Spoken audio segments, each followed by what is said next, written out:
Praise to the Most High God of Abraham, Isaac, and Jacob, and peace to everybody that is here on the Lord's Holy Sabbath Day. We are streaming live on Facebook at Israel, the Church of Jesus, Toronto. And we are also streaming live on Instagram at Israel, the Church of Jesus, Toronto. And we can be found on YouTube at Israel, the Church of Jesus, Toronto. That being said, we're going to go ahead and get into today's lesson. Today we're going to be doing what is known as mini lessons. The first one is called the Sabbath Holy Convocation, a commandment. And the second one is called Be Still and Know That I Am God, Wait Upon the Lord. But we're going to go ahead and get into the first lesson, which is called, again, the Sabbath Holy Convocation, a commandment. The Sabbath Holy Convocation, a commandment. And the Lord put it on my heart to put some scriptures together dealing with this topic, because those of us who are striving to serve God the way that He wants to be served, you know, we have to deal with everything that's in the Bible. We have to deal with trying to do things properly. And one of the things that I've seen, and again, this is not even really my style personally, which that don't matter, because I'm noticing that it don't really matter what I would like to do or not to do. We got to deal with what's in the book. But it's not really my style to even deal with something like this, because, you know, this is all on each one of us to do whatever we do. Mm-hmm. But it's something that needs to be addressed because it is in the Bible. We have to understand that the coming together on the Sabbath day is part of keeping the Sabbath day. Right. It's part of keeping it holy. It is a commandment from God. So therefore, if we have the opportunity to come together with like-minded believers and we don't do that, we are breaking the commandment of the Sabbath. And it's just that plain and simple. And we're going to go ahead and look at some scriptures to show that. Let's go ahead and get started at Exodus 20. Exodus chapter 20.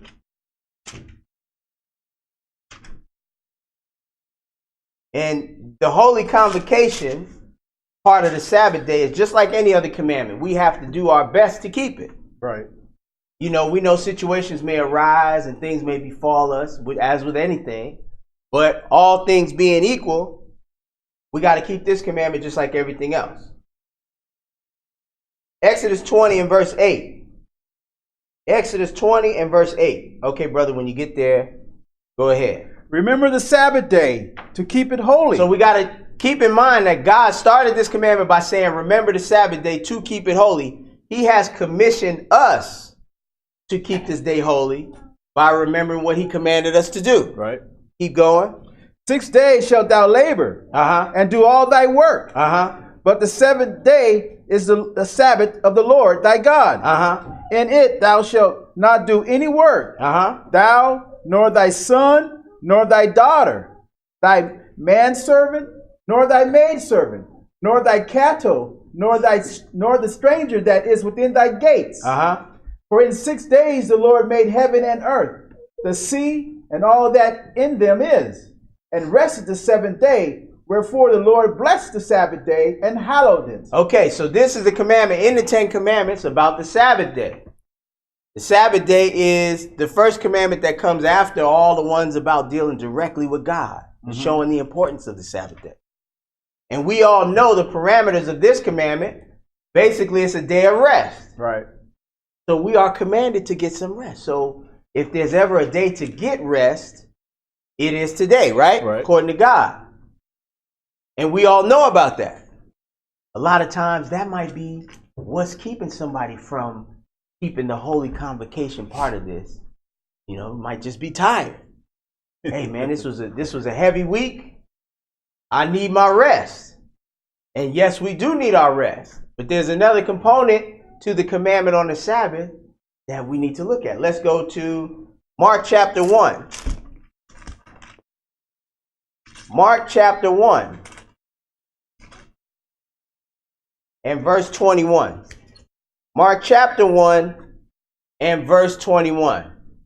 Okay, brother, when you get there, go ahead. And they went into Capernaum. And straightway on the Sabbath day he entered into the synagogue and taught. Okay, so this is talking about, they went into Capernaum, and straightway on the Sabbath day he entered in the synagogue and taught. Now this is talking about Jesus. Right. Now we read the commandment on the Sabbath day in the 10 Commandments, right?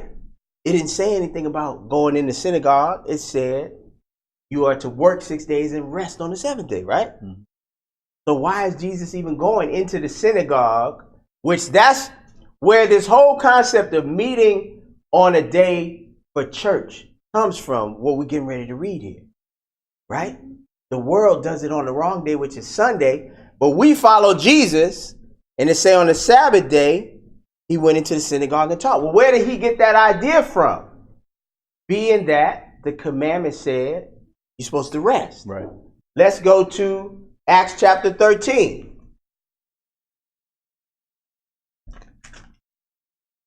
Acts chapter 13 and verse 13. Acts chapter 13 and verse 13. Okay, brother, when you get there, go ahead. Now, when Paul and his company loosed from Paphos, they came to Perga in Pamphylia, and John departed from them, returned to Jerusalem. But when they departed from Perga, they came to Antioch in Pisidia. Okay, so we're reading about Paul. This is after Jesus died and resurrected. Right. So Jesus is now not a flesh and blood man anymore. He is in heaven with the Father. At this time, what we read. We're reading about Paul going around preaching the gospel of Jesus Christ, and he's clearly going to different places. So he's traveling, just as some of us may do, right? Right. But what is he doing while he's traveling? Keep going. And went into the synagogue on the Sabbath day and sat there and sat down. Okay, so again, we see this is commonplace for followers of God in the Bible. We done read it twice. On the Sabbath day, they go into the synagogue. So the question then becomes again, where did they even get this idea to go to the synagogue, which is a place where everybody who is serving God is meeting on the Sabbath day? Where did they get that idea from? To congregate on the Sabbath day. Because again, in Exodus, it said that it was a day of rest. 6 days you work, the seventh day you rest. Sound like they should be at home sleep on the Sabbath day, not coming to the synagogue, right? Right. But clearly we see this is what they do. Right. It wasn't even a question. Even when you traveling, even when you going around, they're going around preaching the gospel, but they made certain that on the Sabbath day, they went to a synagogue, right? Skip down to verse 42 and go ahead. And when the Jews were gone out of the synagogue, the Gentiles besought that these words might be preached to them the next Sabbath. Okay, so now we got some Jews. We know they go to the synagogue. That's commonplace. Everybody know that. But now we got some Gentiles, some non-Jews who were not in the faith just as of yet. But they know enough to know we could go to the synagogue on the Sabbath day and get the word as well. So again, where did this concept even come from on people coming to the synagogue on the Sabbath day, on that day, right? Right. Didn't say the Gentiles came to the synagogue on Wednesday. Definitely didn't say they came on Sunday. That they came on the Sabbath day. Right. Skip down to verse 44 and go ahead. And the next Sabbath day came almost the whole city together to hear the word of God. Now you got a whole city almost doing what? Staying home sleeping on the Sabbath day? No, you got a whole city coming together. Right. On the Sabbath day, that's what the Bible said, to hear the word of God. So again, now you got some Jews who the Lord gave the word to. You got the Gentiles who have the opportunity to get the word by mixing with the Jews, coming together with the Jews. But they doing this on the Sabbath day in the synagogue. And it seemed like everybody knew that's what you were supposed to do, right? Right. So let's find out where they even got this idea from. Let's go to Leviticus 23. Leviticus chapter 23. And verse 1. Leviticus chapter 23 and verse 1. Okay, brother, when you get there, go ahead. And the Lord spake unto Moses, saying. So we know who this is talking.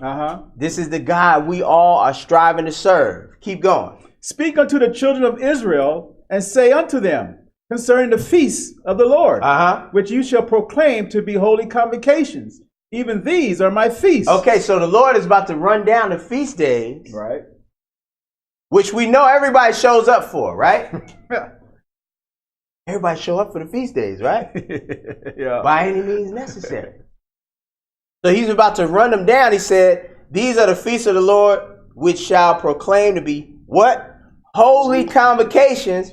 That's why the title of the lesson is the Sabbath Holy Convocation, a commandment. Right. God is about to tell us when we're supposed to gather, basically. Now, we can gather any day outside of that, but we must, as a commandment, gather on these days that he tells us right here. Right. No matter what we do. So if we gather on these days he tells us, and we never gather ever again, we still inside of keeping God's commandments. Verse 3, go ahead. 6 days shall work be done, but the 7th day is the Sabbath of rest and holy convocation. So we know that the Sabbath is 6 days of work, and then the Sabbath is a Sabbath of rest. But here there is another commandment added to the Sabbath, which is an holy convocation. This is a commandment, came straight out of the mouth of God. Right. This is not optional. This is not an option. No. Does it sound like an option here? No, not at all. 6 days shall work be done, but the 7th day is the Sabbath of rest and holy convocation. Verse, keep going. Ye shall do no work therein. It is the Sabbath of the Lord in all your dwellings. So you're supposed to rest. You're supposed to get your rest. I got something this morning. Lord willing, if we get home after the class, I'll get some after class. Right? And I haven't done any work today. No.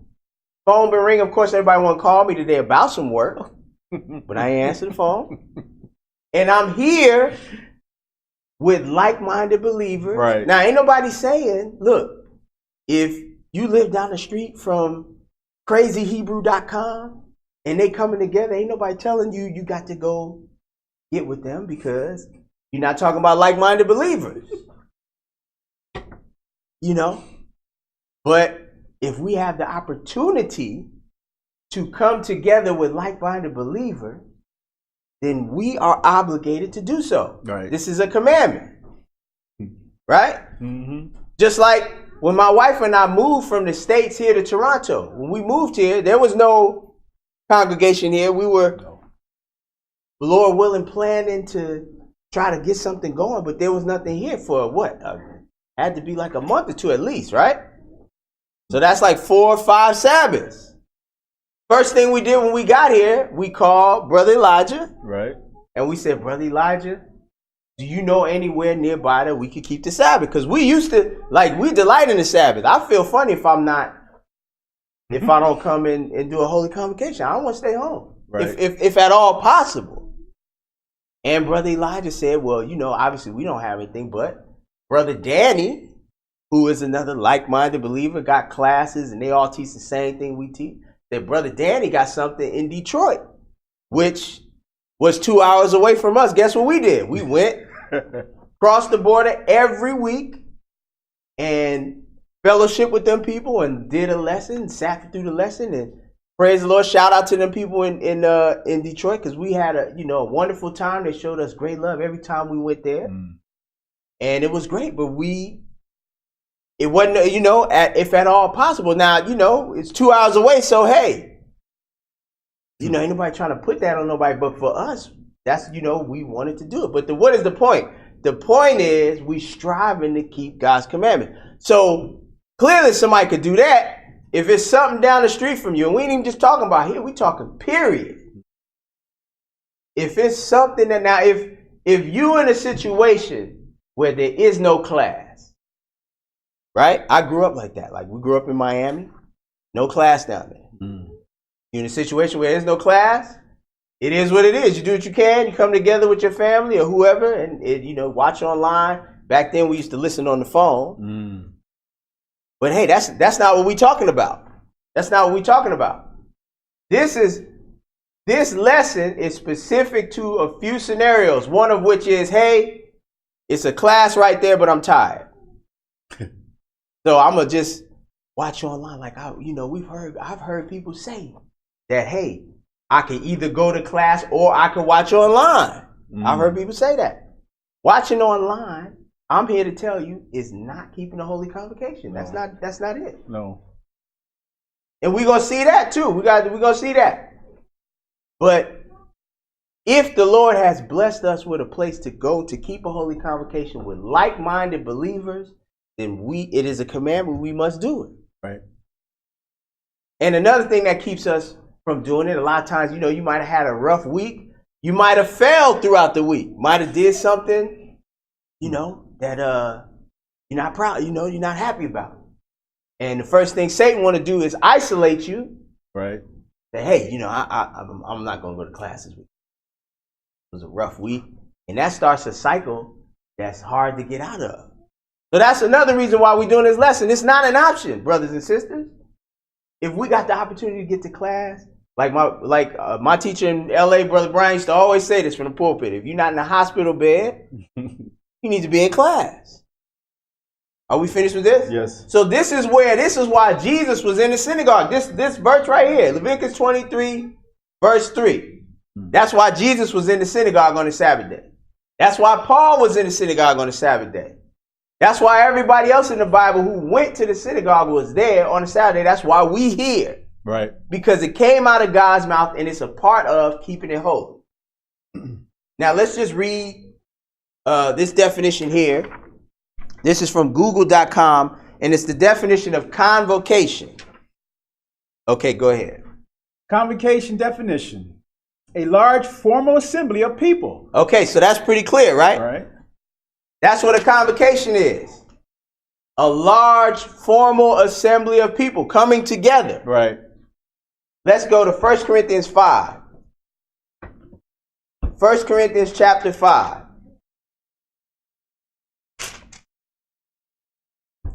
1 Corinthians chapter 5.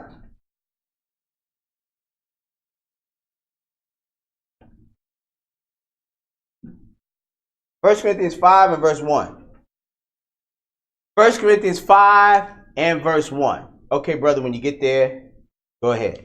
It is reported commonly that there is fornication among you, and such fornication as is not so much as named among the Gentiles, that one should have his father's wife. Okay, so this is Paul, and we know Paul was the apostle to the Gentiles, right? So he's writing a letter saying that, look, I'm hearing that there's some fornication going on in this congregation of yours. Right? I mean, and it's going on even more so than what you normally hear among the Gentiles. Verse 2. And ye are puffed up, and have not rather mourned, that he that has done this deed might be taken away from among you. For I verily, as absent in body, but present in spirit. Okay, so we know Paul's writing a letter to this congregation. Why? Because he is not physically there. He's not physically there. He said himself. He absent in body. Right. He's present in spirit. He would like to be there.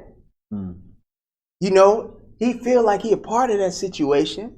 But the reality is he is absent in body. He said, for verily as I absent in body, but present in spirit, keep going, have judged already as though I were present. So he's judged the situation and he's communicating with them like he's there. Right. But the reality is he is not there. So now, if it's a congregation down the street and I'm watching them on the internet, am I there or not? I might be present in spirit. Right. But the reality is I am absent in the body. Therefore, I am not keeping a holy convocation. This is a letter that Paul wrote, right? Right. So that's the internet. Look, the internet is set up for those who don't have another option. Right. For those who don't have a class. That's what the internet's set up for. Like I said, I grew up in Miami. We used to watch. Well, it was the phone at that time, but technology has come forth, but technology don't change the commandment of God.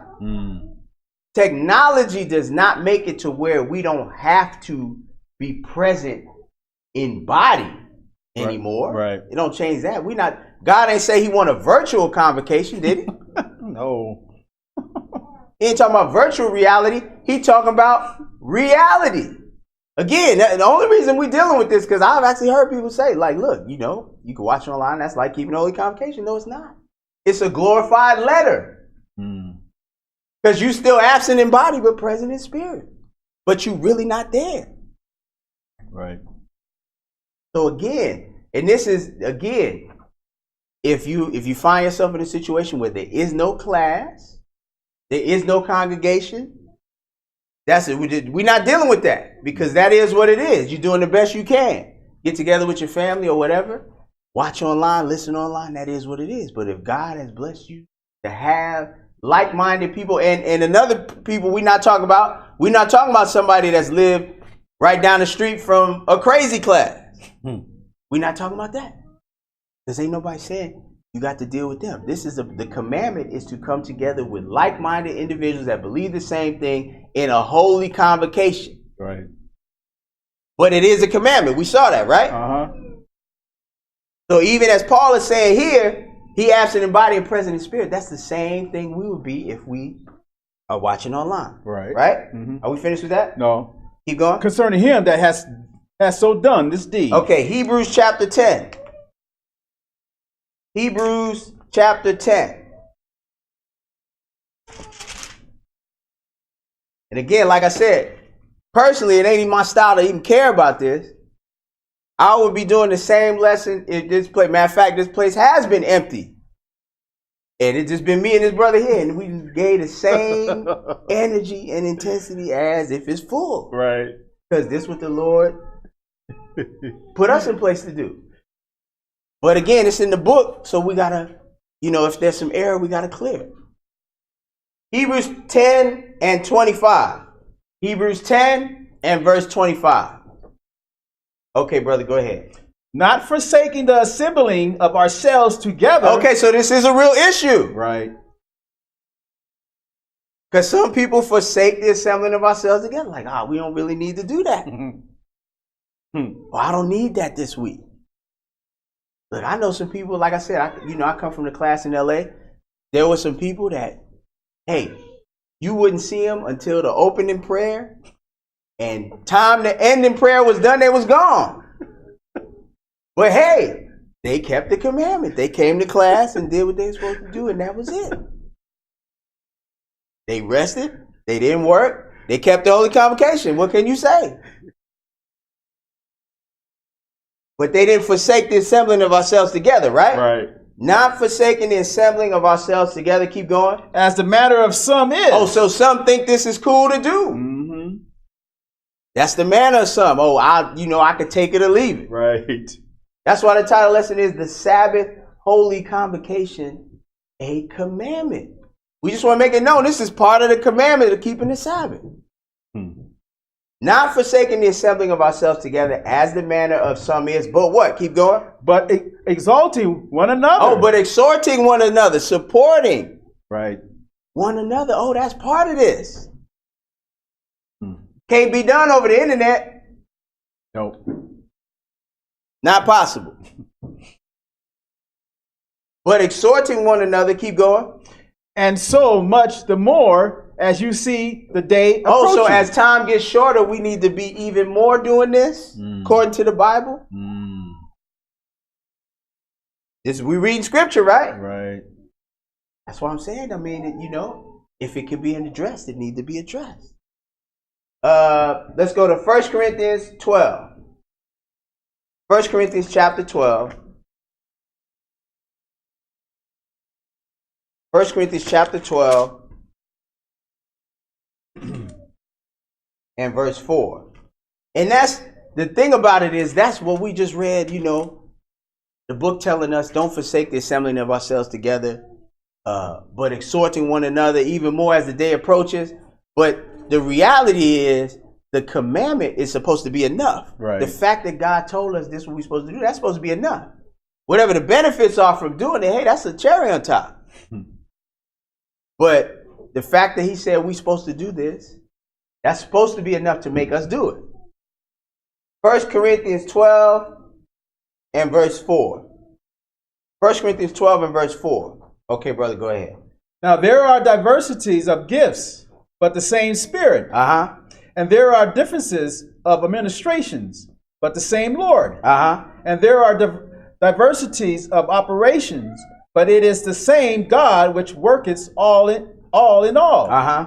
But the manifestation of the Spirit is given to every man to profit withal. Uh-huh. For to one is given by the Spirit the word of wisdom, to another the word of knowledge by the same Spirit, Uh-huh. to another faith by the same Spirit, to another the gift of healing by the same Spirit. So what is Paul talking about? He's saying, look, the way the Lord got it set up, he divide the gifts amongst the members so that everybody, when they come together, right, operates in strength. Like last week I was in LA teaching, and I did another mini lesson, the one we're going to do after this, and Brother Fontaine taught after me, and he used the analogy of Voltron. I don't know if y'all remember that cartoon. That was my favorite cartoon. Y'all don't know Voltron? No. The 5 lions that came together to make the one big robot? That was my favorite. Are you serious? What about Gangantor? Okay. Anyway, the whole point of Voltron was you had 5 separate lines that would fight, but then when the battle got too big, they would come together and make a big transformer type robot that would beat everybody. Y'all never saw that? No. Anyway, that's what's going on here. That's what's going on in the church.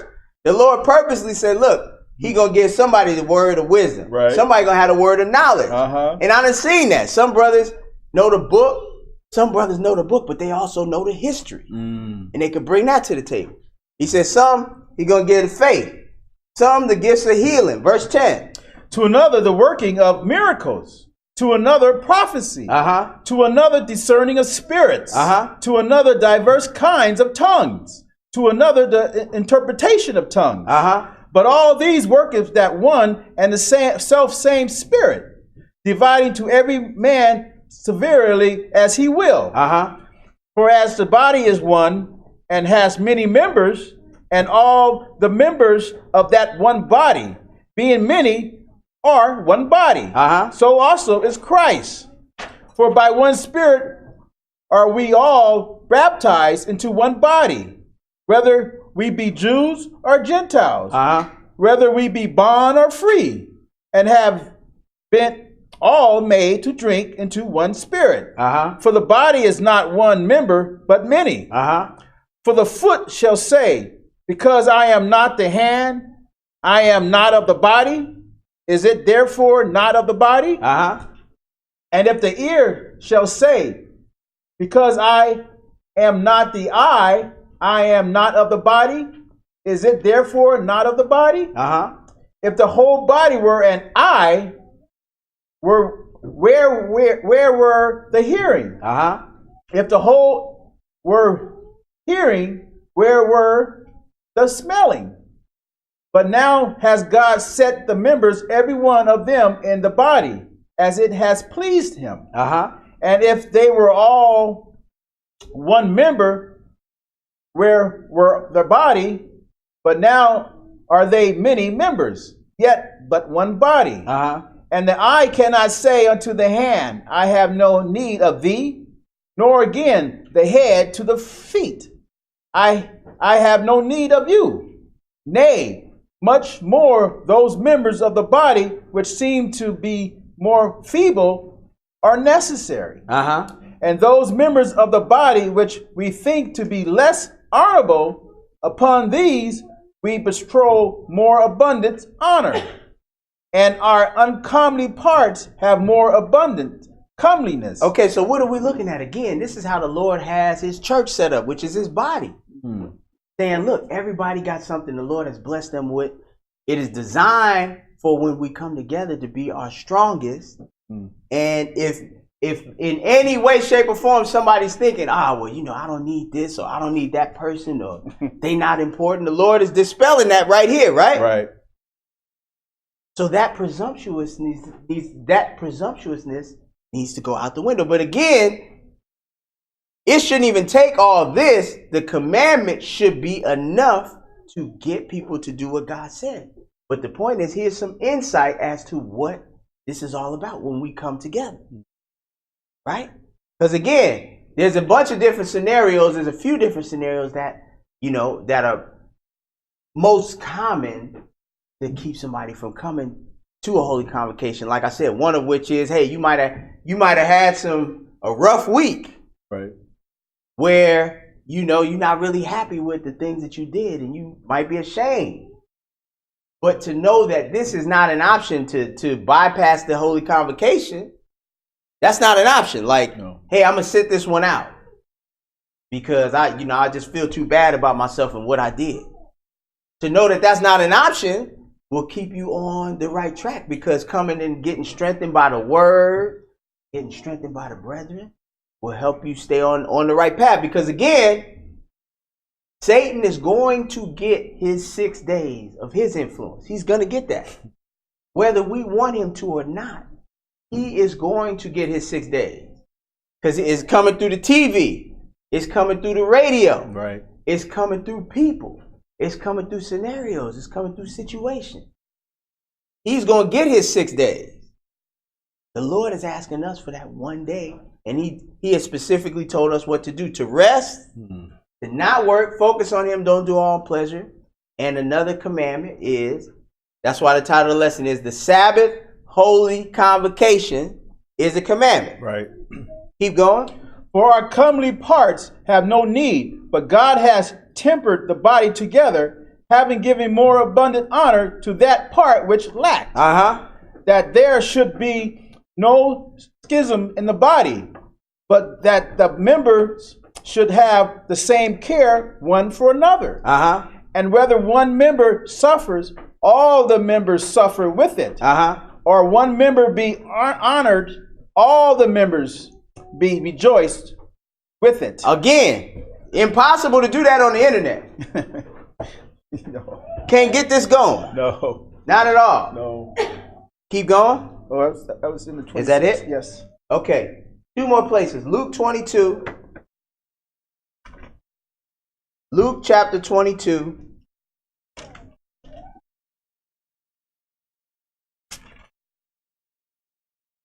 And verse 31. Luke 22 and 31. Okay, brother, go ahead. And the Lord said, Simon, Simon, behold, Satan has desired to have you, that he may sift you as wheat. Okay, so this Jesus talking to to Peter, I'm sorry. Jesus talking to Peter, right? Letting him know the reality of the situation, what's going on behind the scenes. Satan wants Peter. He wants to get him to stumble and fall. That's what we were talking about, right? So he's telling him straight up, look, Peter, Satan has desired to have you that he may sift you as wheat. You just fall through his hand. But what did Jesus do? Verse 32. But I have prayed for thee that thy faith fail not. So Jesus is praying that Peter stay strong. And what is Peter supposed to do after he gets strengthened? Keep going. And when thou art converted, strengthen thy brethren. So when Peter gets done going through what he went through, and he's converted, he has overcome that trial. Jesus told him to then go and do what? Strengthen his brethren. Isn't that what we read in Corinthians before this? Right. That's what this is all about. Can't be done if you don't show up. Won't even know anything's going on with anybody. Right. And again, this is a cherry on top, because again, the commandment to keep the holy convocation in and of itself is supposed to be enough to get us to do what he said. Right. But these are the benefits of it. One more place, 2 Corinthians 2. 2 Corinthians 2.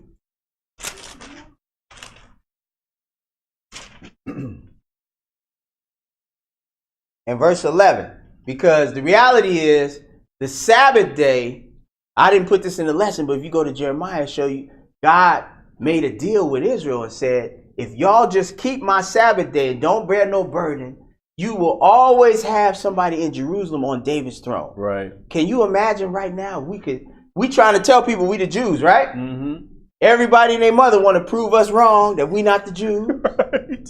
Imagine if we could look over at Jerusalem right now and say, look, the brother running Jerusalem right now look just like us. Yep. We the Jews. Uh-huh. If we had kept the Sabbath day, we would still have that today. We wouldn't be pointing over there and some people that don't look nothing like us. You could read that on your own in Jeremiah. But the point is, that's how important the Sabbath day is to God. He know that that's set up for us to stay on the right track. Every week we get rejuvenated and revitalized.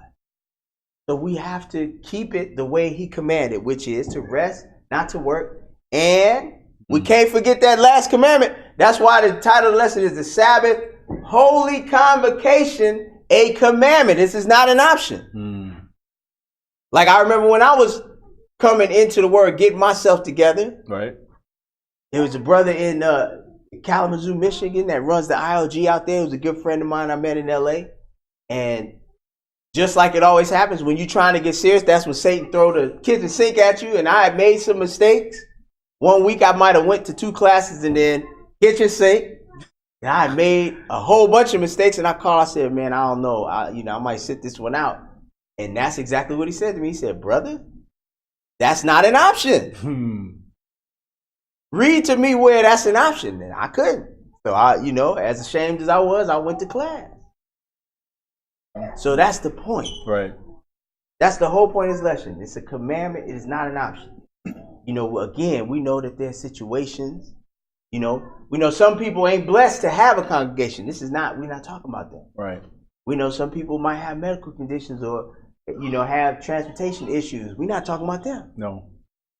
We talking about you. All things being equal, you can get to class and it's like-minded people. The Lord said, we ain't even talking about here. It's other classes. Believe what we believe. If it's nearby, go. Right. Is the point. Right. 2 Corinthians 2 and verse 11. Okay, brother, go ahead. Lest Satan should get an advantage of us, for we are not ignorant of his devices. Right, and we got to be smarter than that and not be ignorant to how he gets in and divides and conquers. Right. So that is the Sabbath, Holy Convocation, a commandment, and I hope you got some understanding in the mighty name of Jesus.